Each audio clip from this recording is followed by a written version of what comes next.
Turamabwije bakunzi ba Rook Media bakunzi ibiganiro vya Rook Sport tubaha ikaze mu kiganiro ca Rook Sport cyo kuri uno musi wa gatanu. Ni ikiganiro ca Rook Sport kiza kudufasha no bwo gutangura weekend kiza kudufasha kurangiza indwi twari turimwo. Ni ikiganiro ca Rook Sport cyo kuganira ku makuru y'inkino atandukanye yitezwe hano muri weekend. Ejo ku musi wa kane twari muri midweek aho twari turavugana ku makuru y'inkino atandukanye yo ku mugabane wa Buraya cyane cyane amahiganwa atanu agiye akomakomeye ku mugabane wa Buraya. Uno musi ni Rook Sport tuza kwashikiriza amakuru y'inkino atandukanye ariko cyane cyane ariko avugwa hano mu gihugu cyacu Burundi ni mugwa Aigle Noir ndetse ni n'umugwa Flambeau du Centre ziko ziritegura muri CAF Champions League ndetse na CAF Confederations Cup. Ni hano kuri Stade Intwari ubona ko iyo migwi yose ari izoza kuba yakirira inkino zayo za mbere. Uno musi mu kiganiro ca Rook Sport turi kumwe n'umutumire mushasha nibaza ko ari rya mbere ashoboye gushika hano muri Rook Media, ari rya mbere nuvuga ngo ashitse mu kiganiro ca Rook Sport. Reka ndamuramutse ndamuha ikaze nawe nyene abaramutse. Murakoze kumpa ikaze muri Rook Media. Akazina ni Manirakiza Richard, isanzwe nkurikiranira inkino hafi ariko kandi isanzwe ndi umunyeshuri ariko mperuka guheza muri kaminuza. Reka Richard tumuha ikaze muri Rook Media, tumuha ikaze hano mu kiganiro ca Rook Sport. Naza ko umunsi wa mbere ashoboye kuba ashika hano namakuru nk'iyo nkora amaze kubabwira ni hano mu Burundi ni Aigle Noir ndetse na Flambeau du Centre, ariko kandi tuza guca ku majambo amwe ariko aravugwa mu mugwi serukira gihugu cyane cyane ku itangazo ryararisohowe n'uwitwa Sangwa Patrick Mayan canke ubutumwa yagiye gucisha ku rukuta rwa Instagram ariko avuga ati ibi ni naza ko tuza kubica hirya no hino. Reka tumire amatega tuyaduheze tugaruke nido ry'iganiro cacu. Twamaze kuba tugaruka nido ry'iganiro cacu, twamaze kuba twinjira hano muri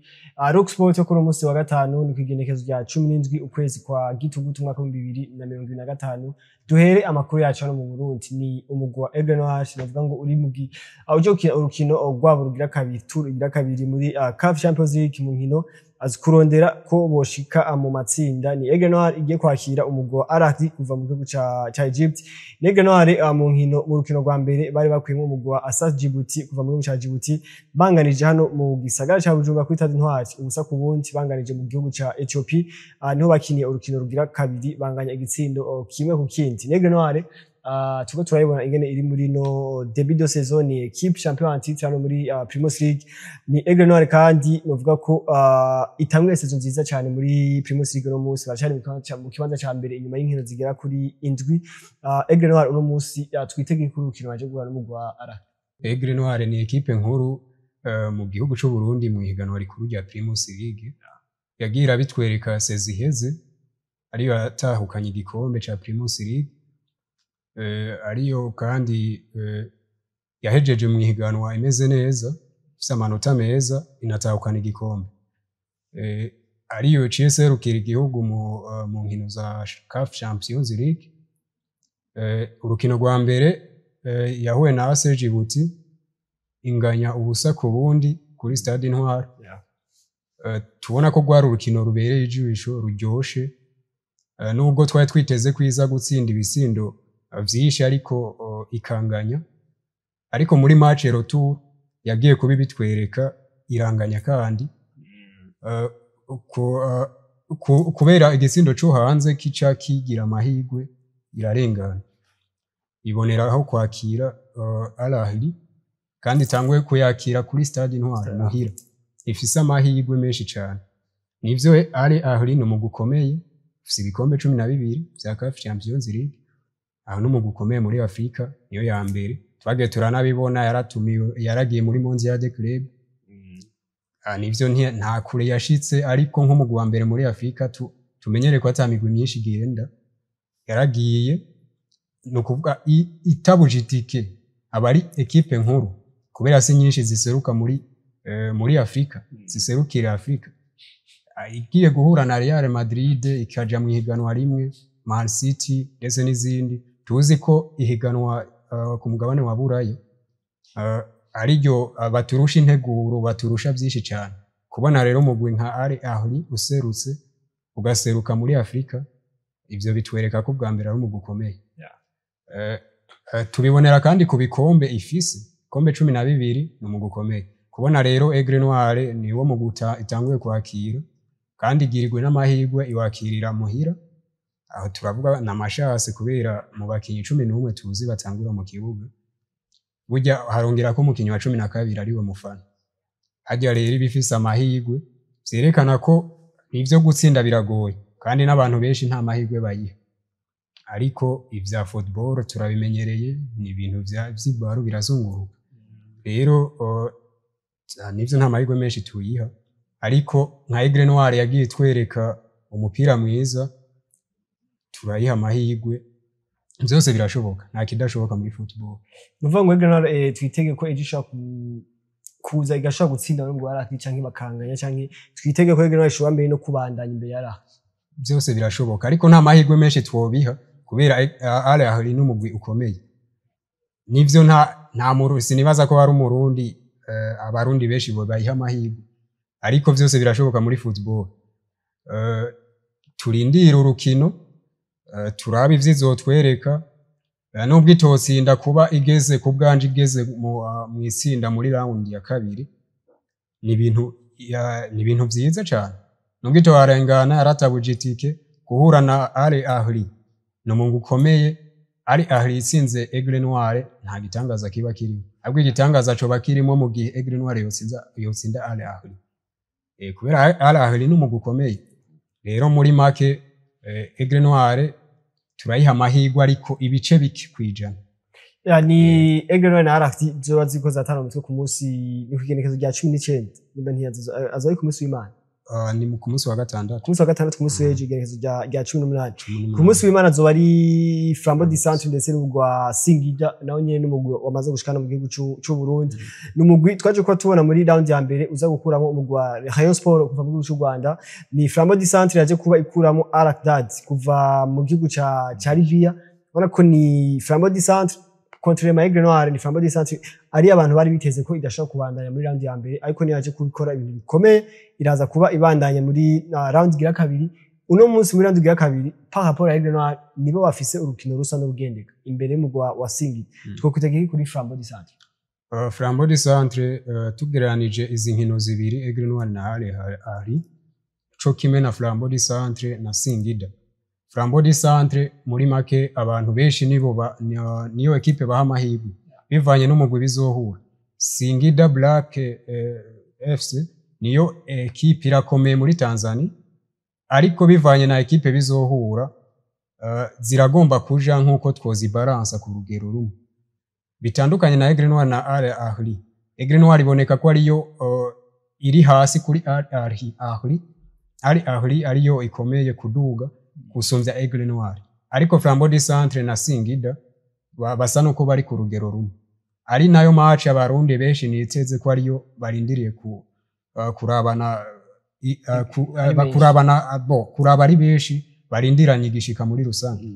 ni nayo match izobiryoshe gusumvya Aigle Noir kuba turabizi Aigle Noir nta benshi bahiha amahirwe benshi bazi ko ari ugutsindwa ariko Flambeau du Centre benshi barahiha amahirwe bivanye na equipe bizohura rero Flambeau du Centre bivanye nayo n'ivyo yagira twereka muri seziheze twagiye turabona amaderby hura na Musongati kayitsinda batari bavyiteze Musongati ariyo twiseze kwiza gutsinda ariko Flambeau ikadutangaza twagiye no kuba tubibona mu nkino za CAF Confederation Cup iza guhura na Al-Qadar nta benshi bahiha amahirwe ariko yagira itsindira muhira banganizi wabo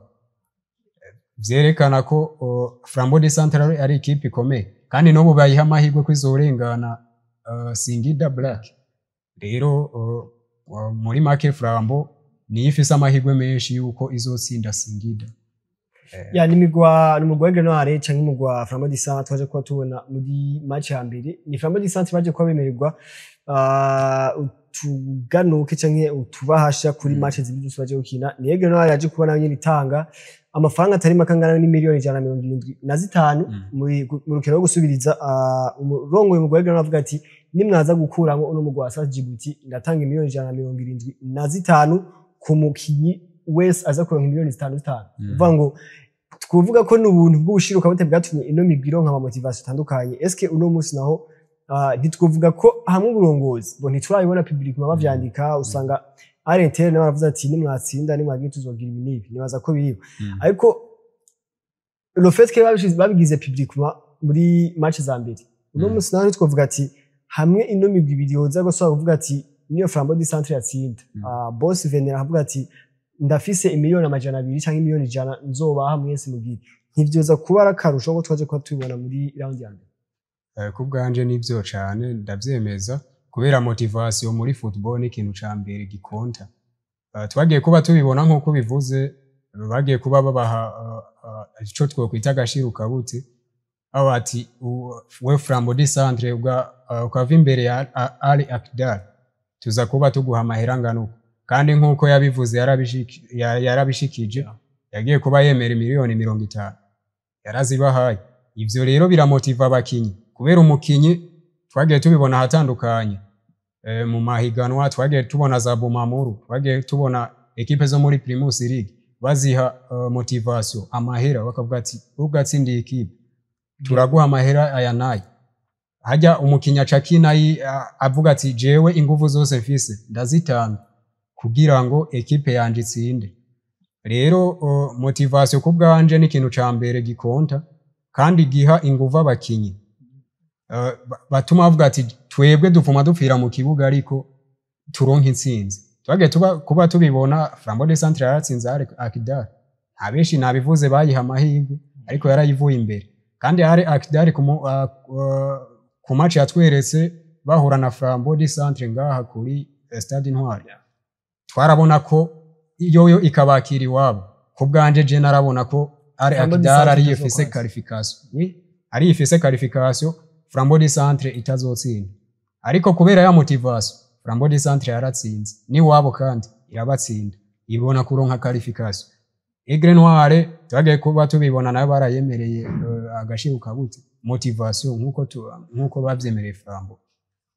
nayo tugenda kuba tubibona ku match batweretse kuri AC Djibouti bashitsi wabo barakina mbere kubo twabonye yuko barushije kuvyo bakinye ngaha kuri Stade Intwari bongereje ingufu kubera ya motivation rero motivation ni ikintu gikonta nivyo ubu nta publiquement navyo baratangaza yuko babemereye kubera aracari kare match ni samedi ejo yindi ni dimanche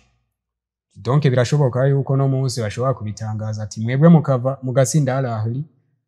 amahera tubaha nayi kandi birumvikana ko Aigle Noire ndizeye ko mu burongozi bwa Aigle Noire turazi ko ari uburongozi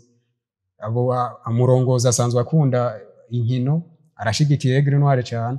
nibaza ko itsinze Al Ahly motivation ni ngombwa abakinyi abahagashiruka gute iki twabonye ni twavuga ngo kuri match ya Aigle Noire tuvuga kuri match ya Aigle Noire na Al Ahly muri match ya mbere bakina na Asas Djibouti twarabonye Stade Intwari yuzuye cyane n'umwambaro tuvuga ngo uniform twite uniform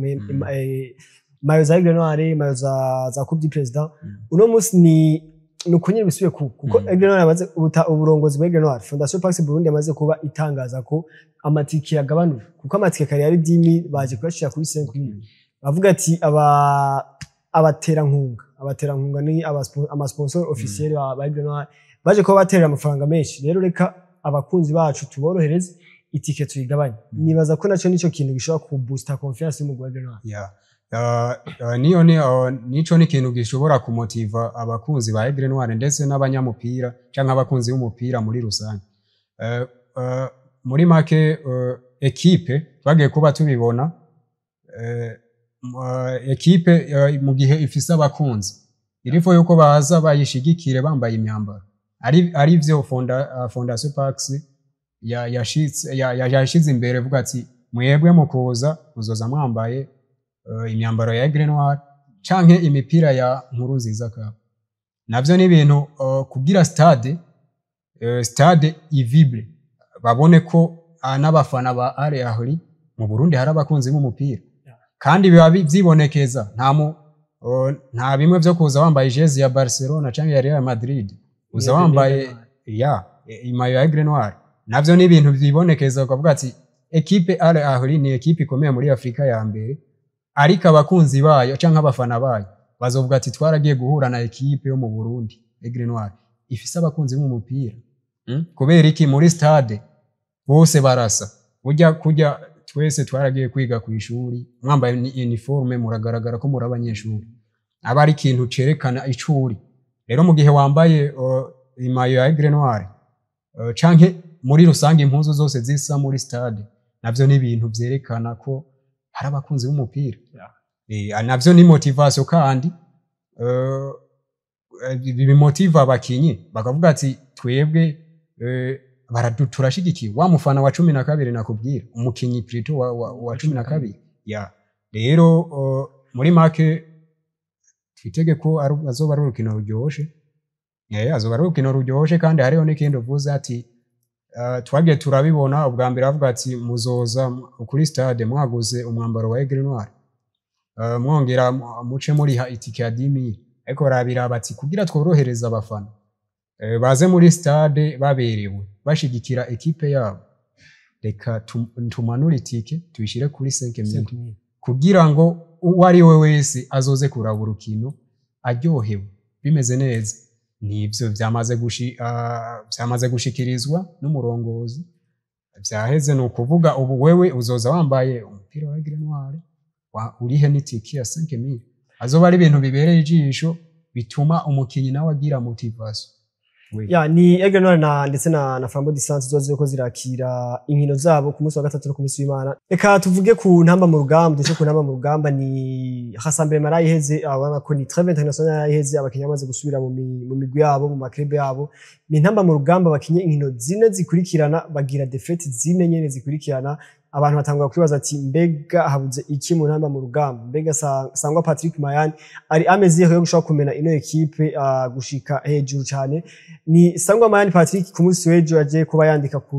rutagwe rwa Instagram cyangwa ku rubuga rwa Instagram aravuze ati n'amajambo menshi aje kuvuga amajambo menshi aravuga ati ico mumenya coco nuko objectif yanje ni CAN 2027 nkifata amabanga naje kuba nemerera abarundi ko ngiye kubasubiza mu gikombe cya Afrika cyo mu mwaka 2027 ati mashobora kubona dutsinzwe inkino zine zikurikirana ariko ivyo jewe niboneye narabonye ko equipe nationale turiko turevuriwa ati abakunzi b'umupira basanzwe babona ko ivyo bintu bidashoboka ariko abateknicien bazi icyari cyo football barabona ko muri equipe nationale hariho ibintu byinshi biriko biriyongera nibaza ko n'amajambo menshi ameze nkuko aho yizeza abarundi ko CAN 2027 intamba mu rugamba zizoba zasubiye mw'iryo higanwa n'andi majambo menshi aje kuba avuga kubwabona ko Sangwa Patrick Mayani aracari amezile gushaka kumena ino equipe turavye ama récente prestations za equipe nationale muri éliminatoires za Coupe du Monde tukaraba n'andi ma match yose tukaraba performance abakinyi bagira individuellement collectivement est-ce que wacafise confiance muri Sangwa Patrick kubwanje Sangwa Mayani Patrick acinjira muri equipe nationale yadusezeraniye ati jewe ntiyagira ikindi muza kumbaza kiretse yuko ntabashikanye muri CAN 2027 arico kintu muzombaza yagiye kuba bitwizeza agishika yashitse mu akurira mu kibanza Etienne ariko ku match amaze gukina wabivuze amaze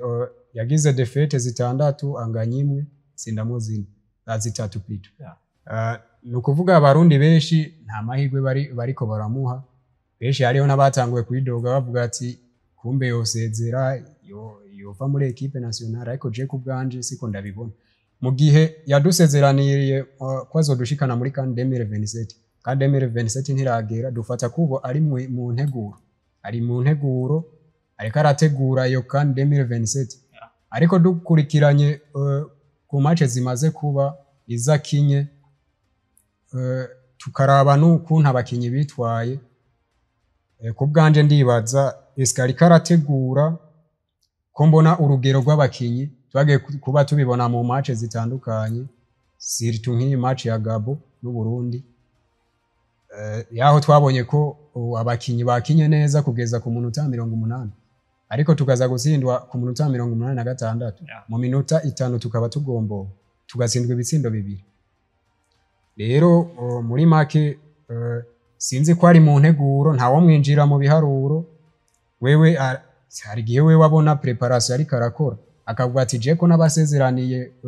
ko nzobashikana kandi 2027 reka ntegure amanze ndabashikane arivyo yaraya navuze avuga ati jewe ndizeye cyane ku bica 200 kwijana ko nzoshikana abarundi mu 2027 rero muri make ntawoza kumurabira hafi ko atazoshika mu gihe kitaragera. Ariko we uravye ino equipe nationale dufise no musi no effectif turavye ama forme irimwo mu nkino ziheze kuko baremeza ati ndavye nka match ya Kenya atanga avuga ati ndavye match ya Kenya ndavye match ya Gabon ni de dernière match equipe nationale iherutse gukina ni na match abarundi bavuze ati equipe nationale ikinuko wapi ariko we yaje kubavuga ati yemeza ati ndavye match zibiri match ya Gabon na match ya Kenya ndabona ko equipe nationale iri kwiri ameliora cyane gose. Est-ce que uravye ino equipe dufise turetse ivyo yavuze Sangwa Patrick turetse amajambo y'abantu kubgaho gatwe ka est-ce que abarundi bashobora kwizera ko 2027 tuzorabira amamuramba muri kanya? Kubganje biragoye cyane nkurikije kuraba performance z'abakinyi nkagerageza kuraba uko twitwaye ku match ya Kenya fatire kuri izi match zibiri ku match ya Kenya ni match ya Gabon. Ku match ya Kenya ndemeza cyane ko imikenyero yari yakoresheje siyo yari asanzwe akoresha ariko iyo tuzaza kugira ikibazo nocita ikibazo ko yatwarose ruje ku munota wa gatatu w'urukino ndemeza cyane ko ibintu yari yapanze